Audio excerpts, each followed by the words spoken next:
Yan eh. Si Ken ate. Okay. Good afternoon, class. Um, how was your day? Is it good ba? Naka-feel ba mo sa inyo, kaning kainiton diha sa inyong mga balay? Okay. Okay, thank you. Good afternoon, everyone again. So last meeting, no, I already opened up our new topic, which is the secular views or concepts of peace and violence. And also, I already discussed to you what is a peace and types of kaniang theories of peace. So, i-recall lang nako. So, when we talk about peace, it is the presence of justice. So, the peace refers to the idea of true peace cannot exist without the justice or being established and upheld. So it means day it is ensuring fairness, equality, and accountability for all members of society. And then we talk about those two types of peace theories, which is the constructivist theories and the liberal theories. When we talk about constructivist theories, it is based on the idea that peace is not merely the absence of war or violence, but rather the dynamic and socially constructed concept. So this theory emphasizes the role of ideas, norms, values, and identities in shaping individuals and state behaviors towards this conflict. So when we talk about liberal theories of peace, it is suggests that countries can avoid fighting by working together, trading with each other, and following common rules. So those types of kaniyang peace theories I already discussed, no? It is very understandable naman. So Miss Kayla, kanyo kaniyang ikuanda ang slide miss before pani. Before Maya! pagidana miss. Before pagidana miss. Before pagid miss. Okay, so class, I have a question. What have you observed in the picture di ay? Unsa inyong nakita diha? Yes, Miss Medalye. Your acknowledge, Miss.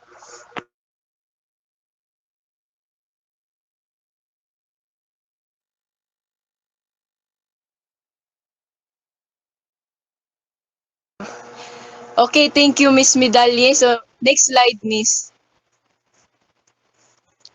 So, as what Miss Medalye said, no, na ako na siya nakita nga gibugbog ang babae. So, when we talk about bugbog means violence, right? Gi-violate nila ang rights sa individual. So, violence is an act of physical force that causes or intended to cause of harm. So, class, can you define unsa pag yun ang kaniyang meaning sa violence or para ninyo unsa ang inyong perspective when we talk about violence di ay?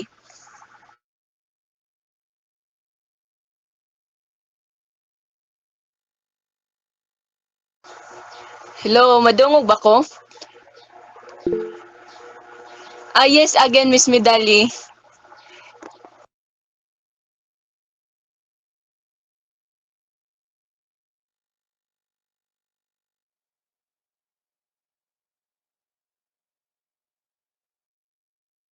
Okay, you are correct, Miss Medali, no? So when we talk about violence, yes, gisulti na niya ganiha na maka-create siya og trauma, which is also the violence, it refers to physical force, the class, and also maka-cause po ni siya og harm, injuries, or damage to an individuals, especially no sa kaniyang groups or mga properties. So, when we talk about kaniyang violence di ay nani siya mga consequences, no, maka-violate ni siya sa human rights, and also maka-kuan pod ni violence can have profound and long-lasting effects on individuals, families, and communities. So kisa may naka-experience ninyo diri og na-violate or naabay violence nga nahitabo sa inyong life? Kisay naka-experience nga na-violate ang inyong human rights?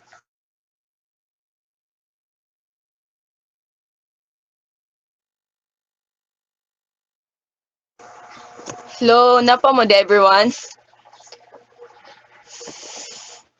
Okay, wala. So, mukha na ta mo next na ta. So, by experiencing violence, of course, it affects the people in many ways. It not only causes physical injury or death, but being exposed to it can also cause emotional and psychological trauma. So violence doesn't just affect the immediate victim, it affects their surrounding and community too. So next slide, Miss Tano. Yes, wait sa Maya! I want you to Maya! observe this video dahil klase after this video no kay na ako'y question ninyo.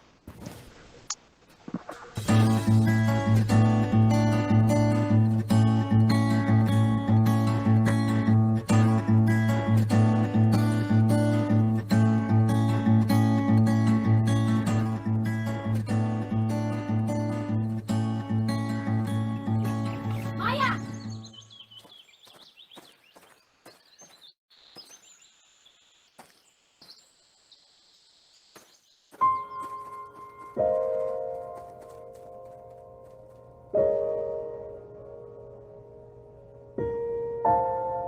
Di ba sinabi ko pumilmi ka lang dito sa bahay? Tanghaling tapat ang init-init!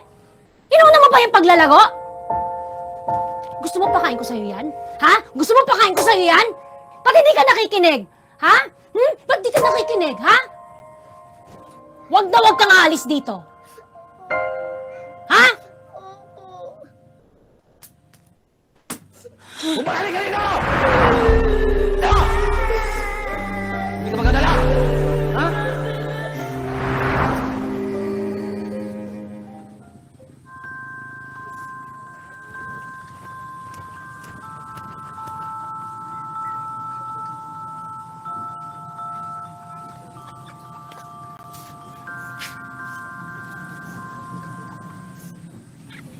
Sabi ng nanay at tatay ko, pinapalo nila ako. Kasi, mahal nila ako. Kasi, dapat daw tayong matuto. Kaya ka pinalo. Tama yun. Siguro. Eh di paglaki natin, mamamalo din tayo.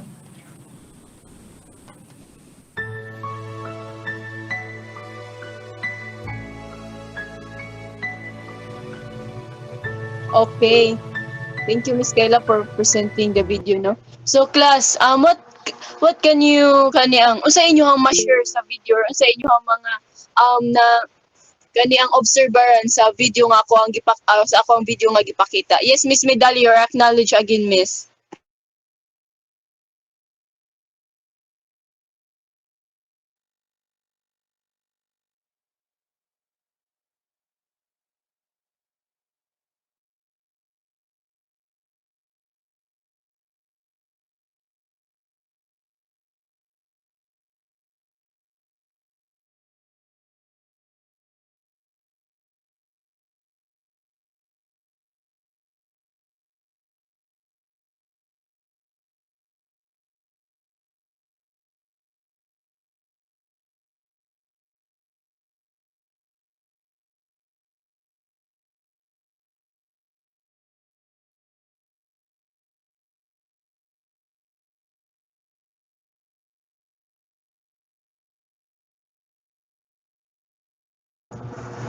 I agree with you, Miss Medalino. You are correct. Thank you. Yes, how about Mr.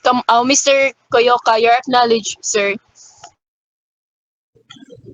So it shows in the video no that when we kanang instill violence sa ilaha, wala na to sila na discipline but traumatized. And yes, mo back up ko sa point ni Miss Medalye nga nakuha niya ang kanang mga behavior bitaw sa ilahang parents kay para i-apply sa nila sa ilahang generation, which is very wrong. Like sa gingon ni Miss Medalye nga daghan man jud ways para to discipline a child, kay kung ma-instill sa nimo ang good discipline sa imong child, then basin mo sa na iyang makuha para sa iyang future. Thank you, Mr. Koyoka, no? Both of your answers are correct, no? Nakita man pod nato nga if mabot man pod sa point nga kita mahimong parents natay lahi-lahi nga way nga disiplinahon nato ang ato ang anak, but not necessary nga ato ang bunalan or ato ang singgitan permi. I saw Miss Rizel ganiya nga ni-raise iyang hand. Yes, Miss Rizel, you are acknowledged, Miss. Okay ka lang. In my opinion, no, sad no, sa in addition sa ilang gipangsulti kay sa video manggod kay para nako okay ra to siya nga pagdisiplina, but gi-instill lang sad unta sa parents nga ang pagdisiplina is gi-instill bitaw taro nga ayaw pag ingon anak kay para sad na sa mong kagalyon niya. Kanang sa video manggod kay mura siya nagpakita ra gyud siya violence ba, wala niya dayran og maayo iyang anak, and we should not puhon no maminyo man jud ta, no, we should discipline our children because kay puhon kita may kanang responsible nila. So for example ra sad sa ako ang side no kay before magud nakasama jud ko sa akong family kay anang kabuo akong TV ba, buo akong TV kay wa pa sa koy buot ato, bata pa ko ato niya, and then kay dito na ko naka-realize ba kay gidisiplina ko tarong sa akong mga magpapa kay tungod ato kanang madlok na bitaw ko kanang mag-careless akong lihok-lihok kay base na sag makasala ko ba, and then I am very grateful to my parents because kanang gipadako bitaw ko nila nga kanang mindful na ko sa akong mga lihok. That's it.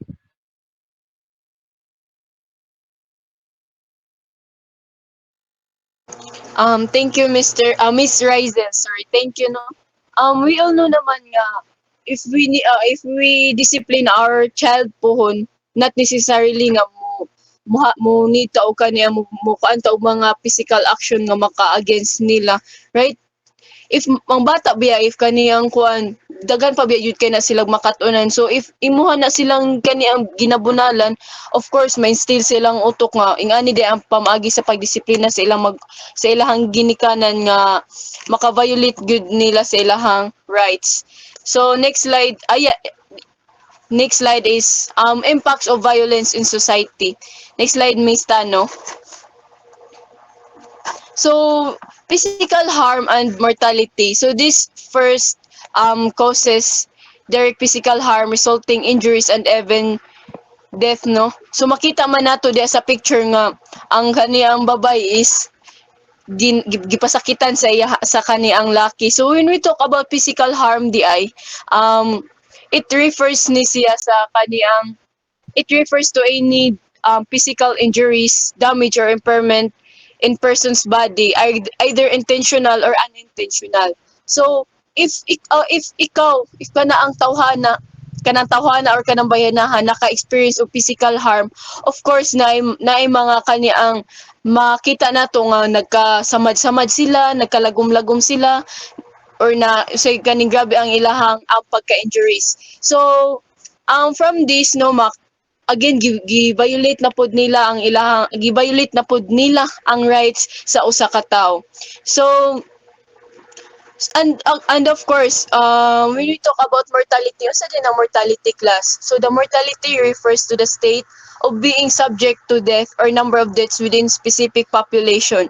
So it often expressed as mortality rate, which ma-measure ni siya kung usa gidaghanon ang kaniang ang patay sa usa ka kuan. So mahitabo ni ang kaniang mortality no if grabe na kay ang pag-abuse sa usa ka tawo. So naba may kaniyang ika-share aning physical harm and mortality, or yung mga kasilinganan ba diha, or yung mga yung pamilya na abay ni against ani nga kuan. Yes, Miss Rizel, your acknowledgement, Miss. Kuan kanang sa na-experience na ko kundi rin no side siya sa akong mama, which is kanang igsoon sa akong lola ba kay ang iyang apo minor de edad pa siya, and then nakasala siya, which is kay tungod ra sad bitaw sa pagduwa og gas, di ba? Ang pagduwa sa gas sa children kay delikado man jud na kay basin niya na ay pusporo or lighter kay ug makablita na siya, of course masunog. So katong time it was not really kanang intentional jud kay ang pagtuo sa mga bata man gud kay walay tao atong balaya. But then wala sa kila kahibaw nga kato ditong balaya kay light materials man sa dito nya ang usa sa ilang kauban kay nagpalit og gas lagi kay ang buto yun sa unsa kay duaan magluto baka to sila, and then kanang nahibong to ang babay nga nganong nanimahong sunog mo na dayto kay nasunog na dayto ang tiguwa nga ilang gisabihan sa gas nya ang mga bata kay kanang naglibog na nagiyahay na sila og dagan nya kana bitaw nanago na ba kay mahadlok lagi nya mo to ang wa sila kahibaw nga ang tiguwang di ay nga nagpuyo dito kay masakiton daidaan, and then ang nag-lead atong cause sa pagkamatay sa tiguwang kay na nakuan mo to siya, nasabihan mo to siya sa gas. So pagkablit ang nidakop ang kayo, and then nasunog og pilang tiguwang niya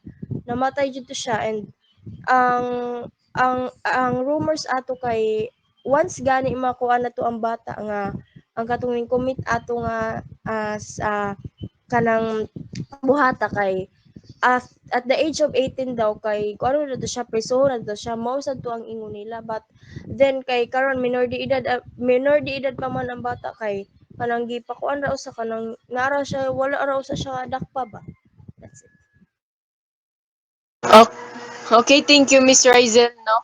Mailhan gud nato ug grabe ug unsay kaning epekto aning physical harm and mortality. So nakoy research according to the latest World Health Organization data, ang violence death in the Philippines kuno class kay ni-reach ni siya og 14,835 or 2.20% of total death. So pagka 2020 pa lang ni, so how much more karon nga grabe na kaayo kani ang mga mortality rates nga nahitabo nga kani ang true violence. So ang Philippines kay kung girank down niya ang Philippines ika number 28 ni siya sa grabe o kani ang kuan death rate when we talk about mortality and physical harm. So next slide Miss Tano. Psychological trauma. So, when we talk about psychological trauma, the victim suffers severe psychological trauma or kani ang PSTD, no? So, it refers again to the emotional and psychological distress experience as a result of deeply distressing or disturbing event or series of events. Makahatag po ni siya og kaniyang traumatized class sa kani mga naka-experience og violence, or kani makahatag po ni siya og traumatized sa katong mga kaniyang naka-witness nga og violence. So, ang example ani is kato galing kuan tukhang ni atong former president, right, nga makita ninyo sa balita grabe og kaniyang patay nga nahitabo ani, and of course ang mga biktima or mga pamilya atong biktima nga gipang patay nakakuan po ni nakahatag og psychological trauma sa nila. So can anyone give their insight about the psychological trauma? Yes, Miss Medali, your acknowledge, Miss.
Okay, thank you, Miss Medalino. How about yes again, Miss Preto.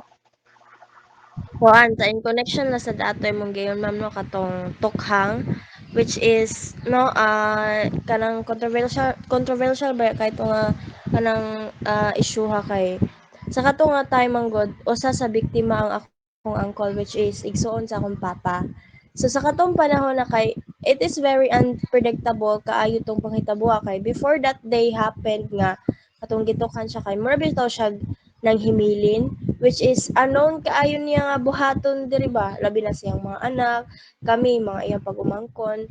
So sa kadtong hitabuan na gyud kay kanang nangahadlok na jud kayo to yung mga anak niya akong yuan kay kanang gipapundok bitaw na sila niya ang I mean gipapundok ang iyang mga anak sa o sa kwarto niya gipagawas ang akong uyuan, and then mura siya kanang gi torture o niya murag patug-anon siya ba, and then kay wala man jud siya ning tingog, so mao to gipalipot siya sa likod mo to nga kanang dito na siya gikuan og maayo kanang giratrata na siya maayo ba, and ang mga bala ato nga na nakuan katong pag-autopsy niya is 40 plus nga bala mangguro to 40 plus niya kanang naluoy bitaw ko nagtanaw sa akong mga igagaw bitaw ato nga time kay kanang makita gani mo nga na trauma gid sila atong hitabuha kay imagine ha imong papa kanang gipatay niya kanang kamo kay ganang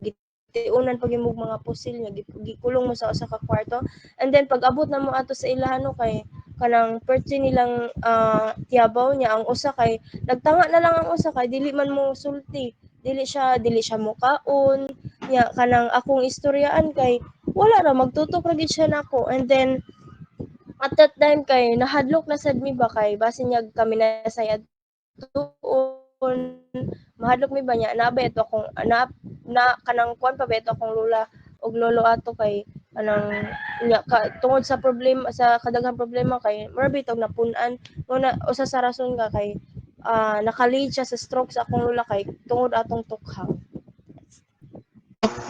Okay, thank you, Miss Rizel. No, thank you again, Miss Medalye, for sharing your experience about the psychological trauma.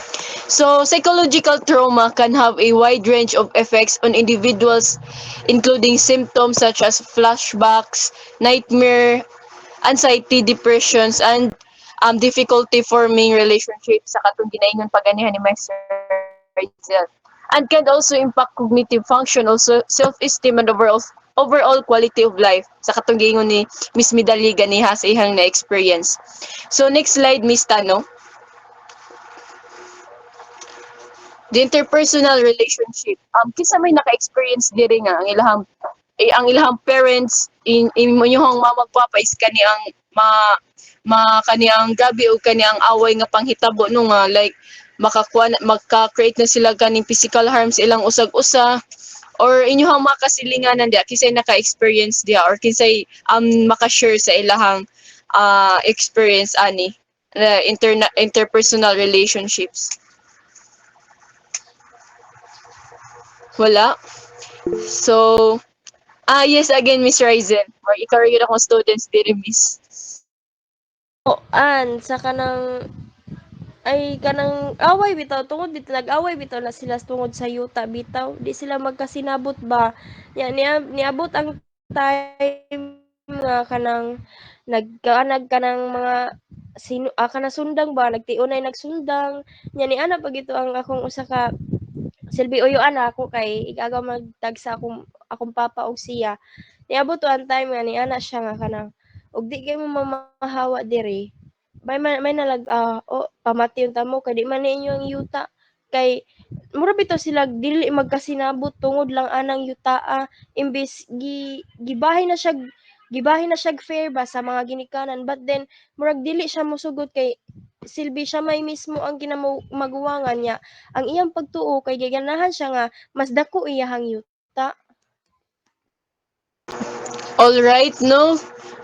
Sakto gid ang gingon ni Miss Rizel nga kani interpersonal relationship is gabi kay ni gabi kay nagmakatag og negative impact sa inyong family.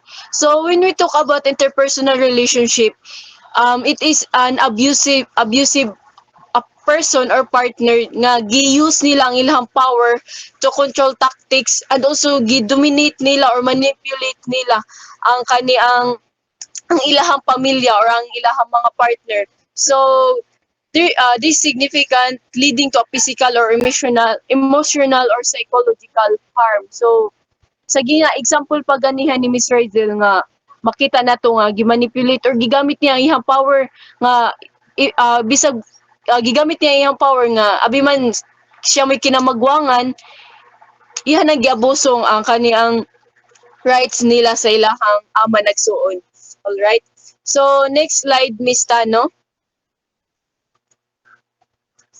Disruptions of education. Ngano makahang usa ang violence nga naka-affect og disruptions of education class? Unsa kay mga rason nung anong ang disruption of education sinong kuan sa violence? Yes, Miss Medalye.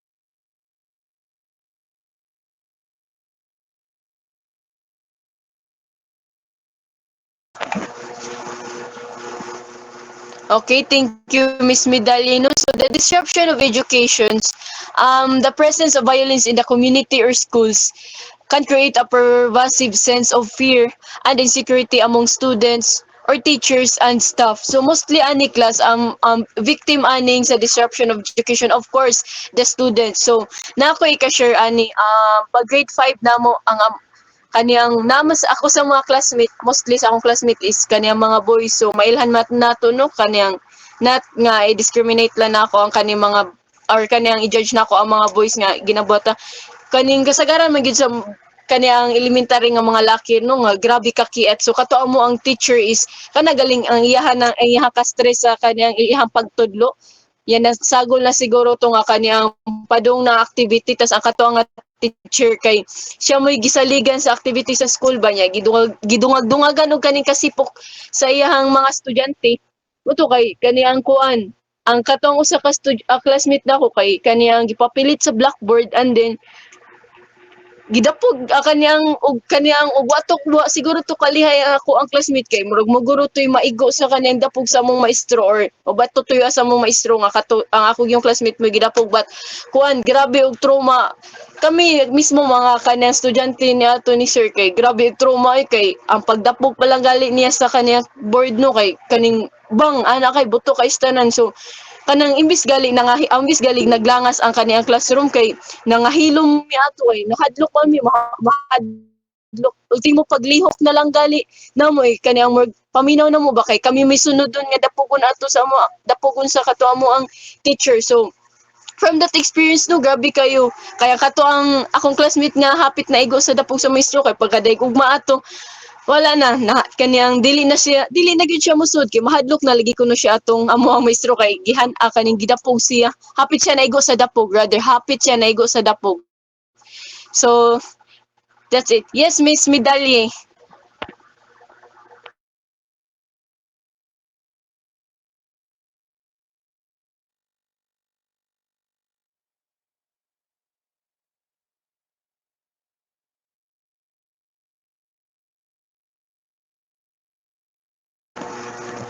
Yes, Miss. Kato ang namto activity ang school ana Miss no nya nay bumbang nga nahitabo mao ba na katong daghan kay anay na nga matay pud ana ya grabe ang injuries. Okay, thank you Miss Medalye. Wait sa class ha.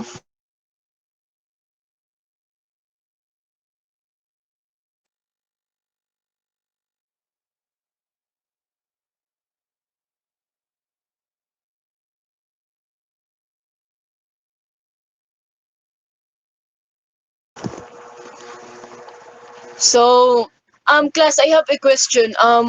Unsa kahay kanin para sa inyo, unsa kahay kani ang mga tips ka no or mga ways para ma-stop ni ang violence sa society? Unsa kay mga tips aron ma-stop niya kaniyang violence or mga violators diha nga mga tawo nga grabe mo ko mag manipulate sa kaniyang mga tao, sa kay mga tips para makuan siya. Next slide, Miss Tano. So, tips to stop violence. Unsa inyo? Yes. Sorry. Ang tips to stop violence. Unsa inyo ang mga kalingkuhan? As a future educator, kay kita po leader naman po ta sa ato mga estudyante. Unsa kay inyong mga buhaton no para ma-stop niya ang violence or para ma-minimize niya ang kaniang violence sa community or sa school? Iniwan kanang mga wala kanang mga naara diha nga wa ni answer. Wala kaya kung mutawag ko ug way mo answer. Yes, Miss Kintler, you are acknowledged, Miss. Mosulti sa mga tao nga naa sa kan. Like for example, mosulti ka sa police. Kay if ever naka-experience ka ana kay una gyud mong duolon kanang ang police or either ang parents mo na siya.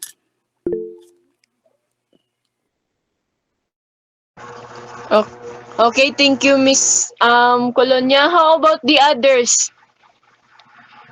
Mga nagsalag ng mga classmate. Hello, napa mo diha class? Yes, Miss Rizel again. Kuan, para nako no kay be a friend. Kay anang tips to stop violence as one kay be a friend like dili bitaw ka kanang manira or kanang mo patakag storya and then just kanang accept it na lang and be a friend to everyone. Okay, thank you, Miss Rizel. How about others diha? Sa kuan ninyo diha? Future educators man ka ta. Yes, Miss Medalye.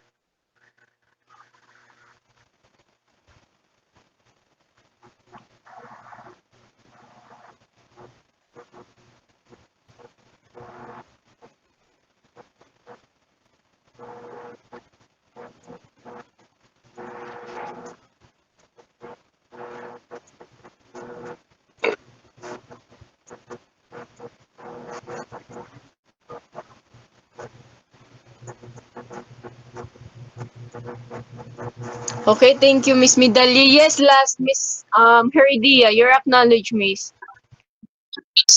So for me miss is ang one of the tips to stop violence no kay kita future educators are ay kuan ta kanang be a role model gid kay kuan man good kanang we can show man good to other pwede man nato i-show sa others kung unsaon nato pag handle ang mga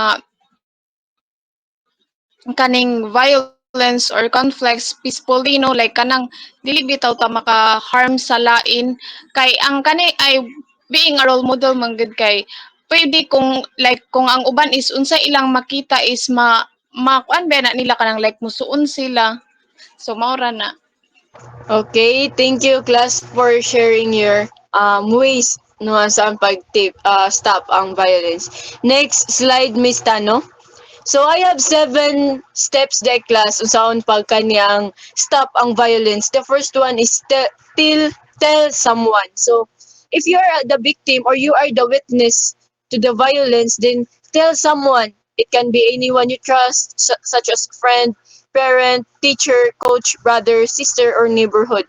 Of course, we individuals have rights man no nga kaniyang kuan mubarog ta sa ato ang kaniyang rights kung kani atong gibuhat isakto ba if ikaw mismo nakakita nga kaniyang imuhang amiga or imuhang kaila is gi-violate then na kay rights nga musumbong sa kaniyang mga higher nimo nga nahitabo ni nga panghitabo nga naka-violate ni sa imuhang amiga or imuhang kaila. So tell someone. The second one is take all violence and abusive. So remember, class, that many acts of violence and abuse are against the law, right? So violence and abuse are serious issues that should never be taken lightly.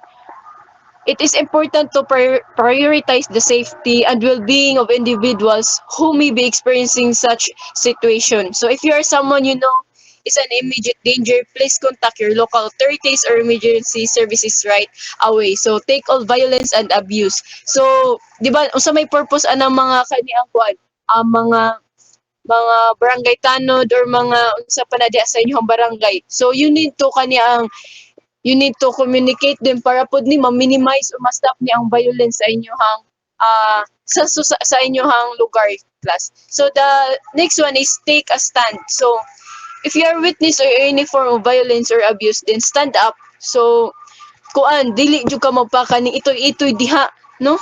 Take a stand, dili bahalag bahalag sa imuhang kaniyang mong feelings nga mahadlo ka basig bawsan ka. No, take a stand kay nama kay rights na, nakakita maka mismo nga nabuhat ni nga violence, no, even if bisag unsa pa na nga violence basta against the right, then take a stand. So unsa may purpose sa mga law, of course protektahan ka, then take a stand. So the fourth one is be an individual. So think of yourself, don't follow the crowd and don't give it into peer pressure. So participate in any forms of violence or abuse just because your friends are. That's not correct. So by being an individual who actively promotes peace, empathy, and respect, you can contribute to creating a safer and more compassionate society. As what Miss Christine and Miss Medali ginaingon paganihan no nga, you need to promote or you need to advocate kaniyang unsay mga kaniyang tips or ways para ma-minimize niya ang violence. So the fifth one is remember putting others. Unsa man ka ani siya class na jud kay dako jud kay nako pangutana basi ka mo makatubag mo ani dinhi. Aning kaniya number 5, remember and putting others. Kisa may nay idea unsa ning remember and putting others. Kay ako pod mismo nag-question pod ani. Wala.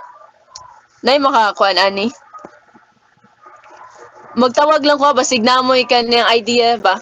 Mr. Kamaonggay, you have na ba kay idea ani sir kaniyang number 5, remember and putting others?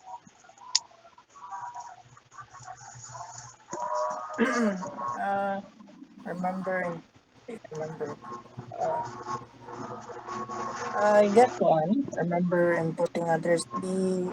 Remember, ano bitaw mo una ang sa pangalan. Okay, remember putting others is kanang imong hunaw-hunaw nun sa pangalan say agi sa pikas. It's not kana lang ikaw lang.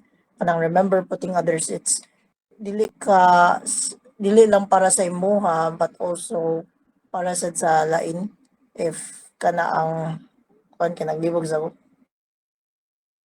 Okay, no, thank you sir Kamaonggay. So ako ang na-learn sa ka sir Maonggay no is yun, dili jud ka magpaka selfish if kaniyang para nimo is makatabang ka din. Kuan, you need to putting others if maka-benefit pud ba ni sila yun, dili ka makikaning kuan makig selfish sa imong kaniyang ka-members.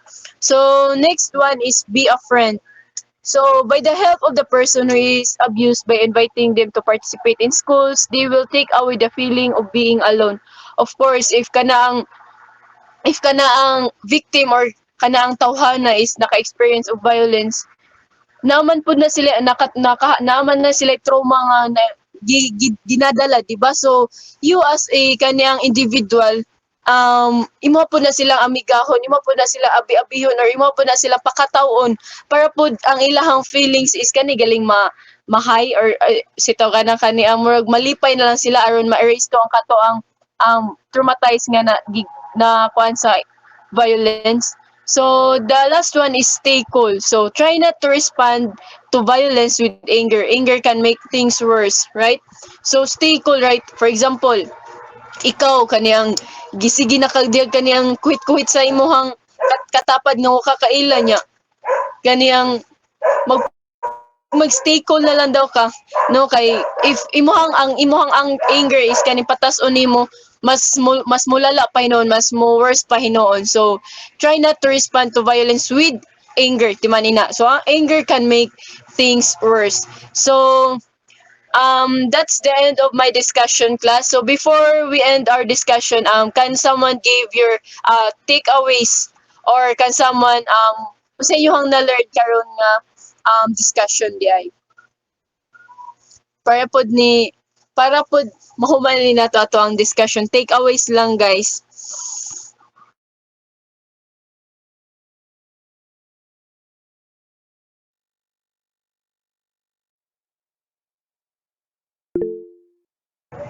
Yes, Miss Medalye. You're acknowledged, Miss.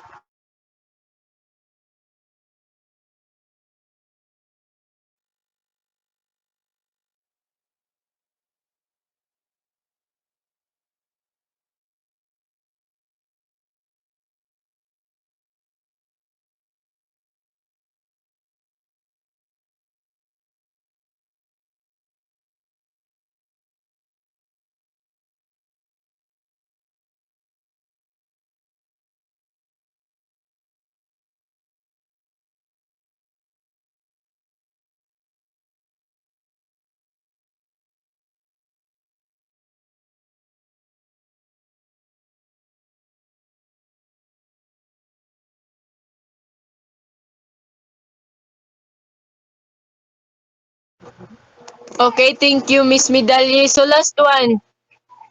I need Miss Kwan. Miss Royles, can you share your learnings or takeaways sa ato ang discussion, Miss? Miss Royles? With your discussion, no, it is very evident na ang violence is daghan siya impact sa mga victim like trauma, but as an individual also kay natay mabuhat to lessen the violence, and as a simple nga mo take stand rata sa ato ang side is dako ang kasyag tabang para ma-stop ang violence. And it is very important also nga as a future educator is na kay buhaton to promote how to stop violence para dili na sila daghang ma-victim gani ani nga abuses. That's all, miss. Okay, thank you, Miss Mayan. So that's the end of our kaniyang class, or that's the end of our discussion class. Thank you for your presence and participating. You may now leave the Google Meet. Thank you, class. Thank you, everyone.